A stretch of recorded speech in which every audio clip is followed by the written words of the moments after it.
Hello friends, welcome to this video. 10ஆம் வகுப்பு சயின்ஸ்லேருந்து பாடம் 2 ஒளியியல் அந்த லெசனில் பார்ட் 1 வீடியோ ஒரு 70 கொஸ்டின் ஆல்ரெடி ஒரு வீடியோ போஸ்ட் பண்ணிட்டேன். இன்னும் மீதி இருக்கிற கொஸ்டின்ஸை இன்றைக்கி இந்த வீடியோவில் பார்க்கலாம். இதில் ஒரு 77 கொஸ்டின்ஸ் இருக்குது. வாங்க வீடியோக்குள்ளே போகலாம். கார்ட்டீசியன் குறியீட்டு மரபின்படி பொருள் எப்போதும் லென்ஸிற்கு எந்த பக்கம் வைக்கப்பட வேண்டும்? இடப்பக்கம். கார்ட்டீசியன் குறியீட்டு மரபின்படி பொருள் எப்போதும் லென்ஸிற்கு எந்த பக்கம் வைக்கப்பட வேண்டும்? இடப்பக்கம். கார்ட்டீசியன் குறியீட்டு மரபின்படி அனைத்து தொலைவுகளும் எதன் மையத்திலிருந்து அளக்கப்பட வேண்டும்? ஒளியியல் மையத்திலிருந்து. கார்ட்டீசியன் குறியீட்டு மரபின்படி அனைத்து தொலைவுகளும் எதன் மையத்திலிருந்து அளக்கப்பட வேண்டும்? ஒளியியல் மையத்தில் இருந்து. படுகதிரின் திசையில் மேற்கொள்ளப்படும் அளவீடுகளை எவ்வாறு குறித்து கொள்ள வேண்டும்? நேர்குறியாக. படுகதிரின் திசையில் மேற்கொள்ளப்படும் அளவீடுகளை எவ்வாறு குறித்து கொள்ள வேண்டும்? நேர்குறியாக. படுகதிரின் திசைக்கு எதிர் திசையில் மேற்கொள்ளப்படும் அளவீடுகளை எவ்வாறு குறிக்க வேண்டும்? எதிர்குறியாக. படுகதிரின் திசையில் மேற்கொள்ளப்படும் அளவீடுகள் நேர்குறி. படுகதிரின் திசைக்கு எதிர் திசை எதிர்குறி. Next question. கார்ட்டீசியன் குறியீட்டு மரபின்படி முதன்மை அச்சுக்கு செங்குத்தாக மேல் நோக்கி அளக்கப்படும் அளவுகள் எவ்வாறு குறிக்கப்பட வேண்டும்? நேர்குறியாக. முதன்மை அச்சுக்கு செங்குத்தாக கீழ் நோக்கி அளக்கப்படும் அளவுகளை எதிர்குறியாக குறித்து கொள்ள வேண்டும். கோளக ஆடிகளைப் போலவே உருப்பெருக்கம் செய்பவை கோளக லென்சுகள். கோளக ஆடிகளைப் போலவே உருப்பெருக்கம் செய்பவை கோளக லென்சுகள். பிம்பத்தின் உயரத்திற்கும் பொருளின் உயரத்திற்கும் இடையே உள்ள தகவு உருப்பெருக்கம். பிம்பத்தின் உயரத்திற்கும் பொருளின் உயரத்திற்கும் இடையே உள்ள தகவு உருப்பெருக்கம். உருப்பெருக்கம் எந்த எழுத்தால் குறிக்கப்படுகிறது? எம். உருப்பெருக்கம் எந்த எழுத்தால் குறிக்கப்படுகிறது? எம். உருப்பெருக்கத்தின் மதிப்பு 1ஐ விட அதிகமாக இருந்தால் பொருளை விட பிம்பம் பெரியதாக இருக்கும். உருப்பெருக்கத்தின் மதிப்பு 1ஐ விட அதிகமாக இருந்தால் பொருளை விட பிம்பம் பெரியதாக இருக்கும். உருப்பெருக்கத்தின் மதிப்பு 1ஐ விட குறைவாக இருந்தால் பொருளை விட பிம்பம் சிறியதாக இருக்கும். லென்ஸை உருவாக்கும் ஒருவர் எதனை அறிந்து வைத்திருக்க வேண்டும்? வளைவு ஆரம் மற்றும் ஒளிவிலகல் எண். லென்ஸை உருவாக்கும் ஒருவர் எதனை அறிந்து வைத்திருக்க வேண்டும்? வளைவு ஆரம் மற்றும் ஒளிவிலகல் எண். லென்ஸ் சமன்பாடு மற்றும் லென்ஸை உருவாக்குவோர் சமன்பாடு ஆகியவை எந்த லென்ஸுகளுக்கு மட்டுமே பொருந்தக்கூடியவை? மெல்லிய லென்ஸுகள். லென்ஸ் சமன்பாடு மற்றும் லென்ஸை உருவாக்குவோர் சமன்பாடு ஆகியவை எந்த லென்ஸுகளுக்கு மட்டுமே பொருந்தக்கூடியவை? மெல்லிய லென்ஸுகள். தடிமனான லென்ஸுகளுக்கு இவ்விரு சமன்பாடுகளும் சிறிய மாற்றங்கள் செய்து பயன்படுத்தப்படும். லென்ஸ் ஒன்று தன் மீது விழும் ஒளி கதிர்களை குவிக்கும் அல்லது விரிக்கும் அளவு லென்ஸின் திறன். லென்ஸ் ஒன்று தன் மீது விழும் ஒளி கதிர்களை குவிக்கும் அல்லது விரிக்கும் அளவு லென்ஸின் திறன். லென்ஸின் திறன் என்பது எதன் அளவில் அந்த லென்ஸின் தலைகீழ் மதிப்பிற்கு சமம்? லென்ஸின் குவியத் தொலைவின் அளவில். லென்ஸின் திறன் என்பது எதன் அளவில் அதன் லென்ஸின் தலைகீழ் மதிப்பிற்கு சமம்? லென்ஸின் குவியத் தொலைவு. லென்ஸ் திறனின் SI அலகு டயாப்டர். லென்ஸ் திறனின் SI அலகு டயாப்டர். லென்ஸ் திறன் எந்த எழுத்தால் குறிக்கப்படுகிறது? D. லென்ஸ் திறன் எந்த எழுத்தால் குறிக்கப்படுகிறது? D. லென்ஸின் குவியத் தொலைவு மீட்டர் என்ற அலகாலும் லென்ஸின் திறனானது டயாப்டர் என்ற அலகாலும் குறிக்கப்படும் போது 1D is equal to 1 meter minus 1. 1D na 1 diopter is equal to meter minus 1. 1 metre குவியத் தொலைவு கொண்ட லென்ஸின் திறன் 1 டயாப்டர். 1 மீட்டர் குவியத் தொலைவு கொண்ட லென்ஸின் திறன் 1 டயாப்டர். குறியீட்டு மரபின்படி குவி லென்ஸின் திறன் நேர்குறியாகவும் குழி லென்ஸின் திறன் எதிர்குறியாகவும் கொள்ளப்படுகிறது. விழியானது எத்தனை சென்டிமீட்டர் விட்டம் கொண்டது? 2.3 சென்டிமீட்டர்.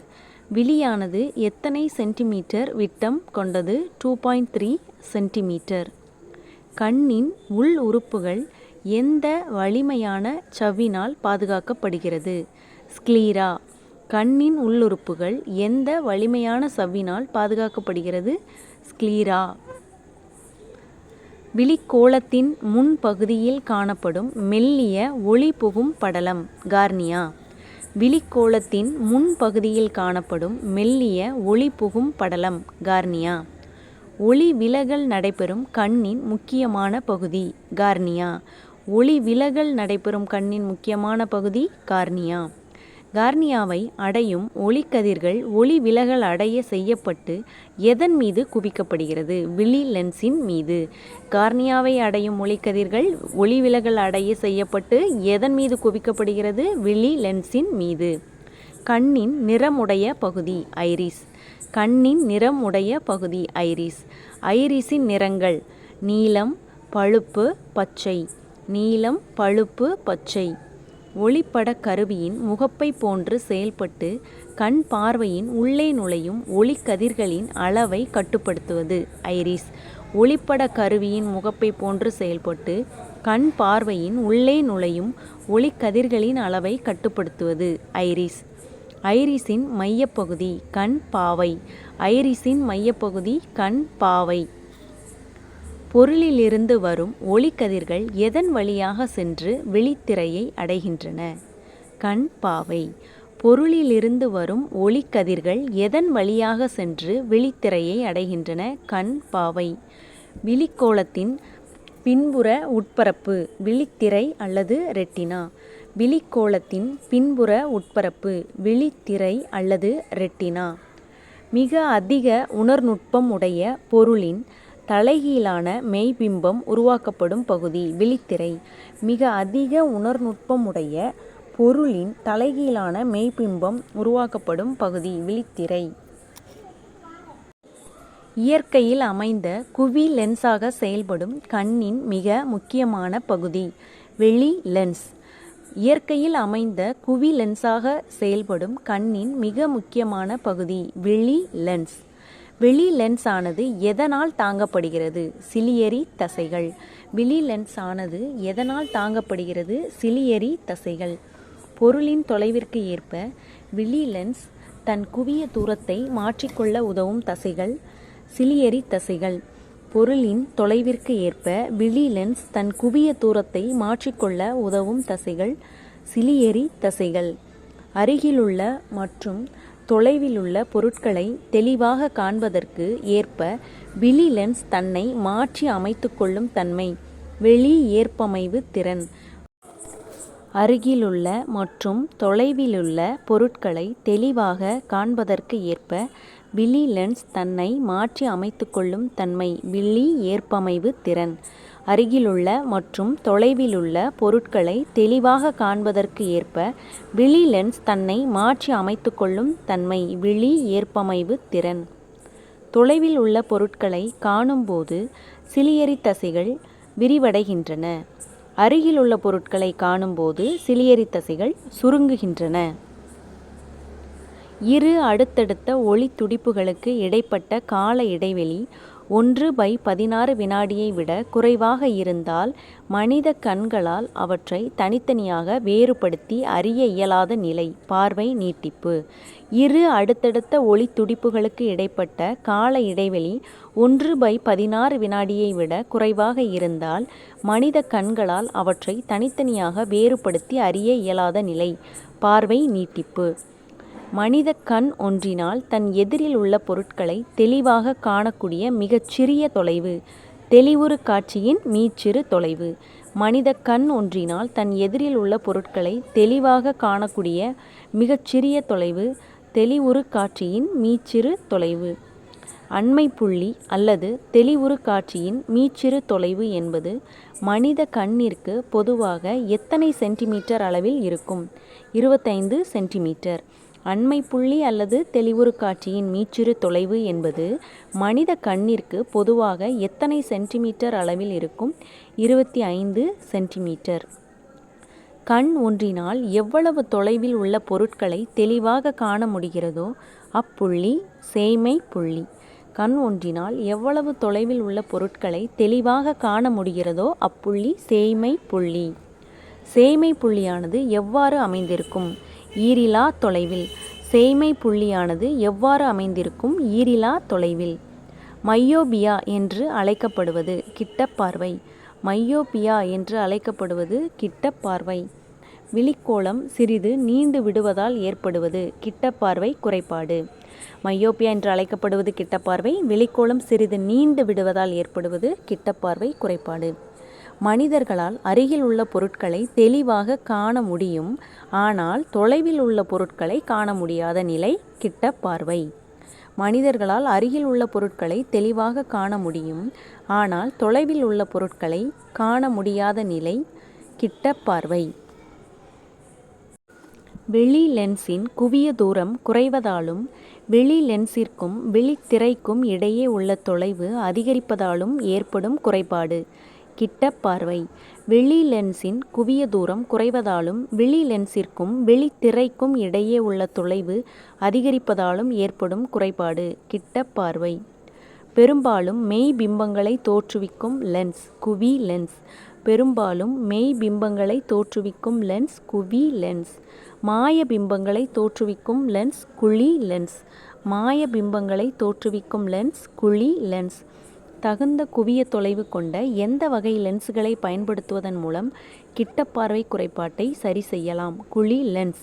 தகுந்த குவிய தொலைவு கொண்ட எந்த வகை லென்ஸுகளை பயன்படுத்துவதன் மூலம் கிட்டப்பார்வை குறைபாட்டை சரி செய்யலாம்? குழி லென்ஸ். ஹைப்பர்மெட்ரோபியா குறைபாடானது எவ்வாறு அழைக்கப்படுகிறது? தூரப்பார்வை. ஹைப்பர்மெட்ரோபியா குறைபாடானது எவ்வாறு அழைக்கப்படுகிறது? தூரப்பார்வை. வெளி லென்ஸின் குவிய தொலைவு அதிகரிப்பதாலும் வெளி லென்ஸுக்கும் விழித்திரைக்கும் இடையே உள்ள தொலைவு குறைவதாலும் ஏற்படும் குறைபாடு தூரப்பார்வை. வெளி லென்ஸின் குவிய தொலைவு அதிகரிப்பதாலும் வெளி லென்ஸுக்கும் விழித்திரைக்கும் இடையே உள்ள தொலைவு குறைவதாலும் ஏற்படும் குறைபாடு தூரப்பார்வை. தகுந்த குவிய தொலைவு கொண்ட எந்த வகை லென்ஸினை பயன்படுத்துவதன் மூலம் தூரப்பார்வை குறைபாட்டை சரி செய்யலாம்? குவி லென்ஸ். தகுந்த குவிய தொலைவு கொண்ட எந்த வகை லென்ஸினை பயன்படுத்துவதன் மூலம் தூரப்பார்வை குறைபாட்டை சரி செய்யலாம்? குவி லென்ஸ். மனிதரில் ஏற்படும் வயது முதிர்வு காரணமாக சிலியரி தசைகள் வலுவிழந்து நெகிழ்வுத்தன்மையை இழப்பதன் மூலம் ஏற்படும் குறைபாடு வெளி ஏற்பமைவு திறன் குறைபாடு. மனிதரில் ஏற்படும் வயது முதிர்வு காரணமாக சிலியரி தசைகள் வலுவிழந்து நெகிழ்வுத்தன்மையை இழப்பதன் மூலம் ஏற்படும் குறைபாடு வெளி ஏற்பமைவு திறன் குறைபாடு. வெளி ஏற்பமைவு திறன் குறைபாட்டை சரி செய்ய உதவும் லென்ஸ் இரு குவிய லென்ஸுகள். வெளி ஏற்பமைவு திறன் குறைபாட்டை சரி செய்ய உதவும் லென்ஸுகள் இரு குவிய லென்ஸுகள். மரபு ரீதியாகவோ அல்லது கண்ணில் ஏற்படும் பாதிப்புகளினாலோ தோன்றும் குறைபாடு பார்வை சிதறல் குறைபாடு. மரபு ரீதியாகவோ அல்லது கண்ணில் ஏற்படும் பாதிப்புகளினாலோ தோன்றும் குறைபாடு பார்வை சிதறல் குறைபாடு. விழி லென்ஸில் ஏற்படும் கண்புரை மரபு ரீதியாகவோ அல்லது கண்ணில் ஏற்படும் பாதிப்புகளினாலோ தோன்றும் குறைபாடு பார்வை சிதறல் குறைபாடு. விழி லென்ஸில் ஏற்படும் கண்புரை, கார்னியாவில் உருவாகும் புண்கள், விழியின் மேற்பரப்புகளில் உண்டாகும் காயங்கள் போன்றவற்றால் உருவாகும் குறைபாடு பார்வை சிதறல் குறைபாடு. பார்வை சிதறல் குறைபாட்டை சரி செய்ய உதவும் லென்ஸுகள் உருளை லென்ஸுகள். பார்வை சிதறல் குறைபாட்டை சரி செய்ய உதவும் லென்ஸுகள் உருளை லென்ஸுகள். கடிகாரம் பழுது பார்ப்பவர்கள், ஆபரணங்கள் செய்பவர்கள், சிறிய எழுத்துக்களை படிக்க, பூச்சிகளின் பாகங்களை உற்றுநோக்க, தடய அறிவியலில் கைரேகை பகுத்தறிய பயன்படுவது எளிய நுண்ணோக்கி. கடிகாரம் பழுது பார்ப்பவர்கள், ஆபரணங்கள் செய்பவர்கள், சிறிய எழுத்துக்களை படிக்க, பூச்சிகளின் பாகங்களை உற்றுநோக்க, தடய அறிவியலில் கைரேகை பகுத்தறிய பயன்படுவது எளிய நுண்ணோக்கி. கூட்டு நுண்ணோக்கியில் உருப்பெருக்கத்தை அதிகரிப்பதற்காக எத்தனை குவி லென்ஸ்கள் பயன்படுத்தப்படுகின்றன? 2. கூட்டு நுண்ணோக்கியில் எத்தனை குவி லென்ஸ்கள் பயன்படுத்தப்படுகின்றன? 2. கூட்டு நுண்ணோக்கியில் குறைந்த குவிய தூரம் கொண்ட குவிலென்ஸ் பொருள் அருகு லென்ஸ். கூட்டு நுண்ணோக்கியில் குறைந்த குவிய தூரம் கொண்ட குவிலென்ஸ் பொருள் அருகு லென்ஸ்.